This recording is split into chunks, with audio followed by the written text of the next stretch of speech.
Good evening, I'm Laura Lee. Thanks for joining us. Today, nearly 1,000 firefighters are on the ground in northern Minnesota helping to fight the wildfires in the Superior National Forest. That update from Superior National Forest leaders today. Officials are also discussing the possibility of a partial reopening of the boundary waters in the near future.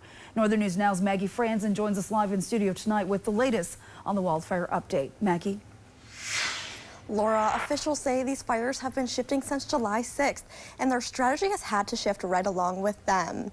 Right now, 962 personnel are assigned to the July lightning incident. That's up about 200 people from yesterday's update. Containment is improving, but it's still fluid as fire behavior, weather, and fuels can change quickly. Even with natural barriers like lakes and waterways, evacuation zones have not changed in the last several days. So far, the fires have burned more than 63,000 acres on the U.S. side of the border. And while crews are making progress, forest officials caution this won't be over anytime soon. And smoke is anticipated to return to the region.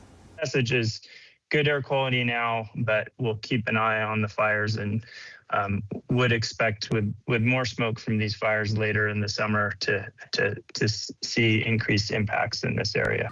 However, they say active containment efforts have been working, and as a result, conversation has sparked among officials about the potential reopening of select sections of the boundary waters, which has been entirely closed for about a week and a half now.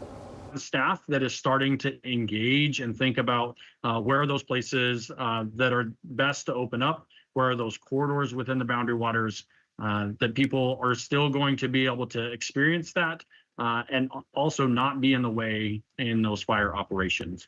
No changes have been made yet, but the WCA will remain closed until officials issue a formal reopening announcement as they continue to assess the conditions. In the meantime, more forest response resources continue to join the fight in the Superior National Forest, and crews are asking the public for space and patience as this work continues. In studio, Maggie Franzen, Northern News Now.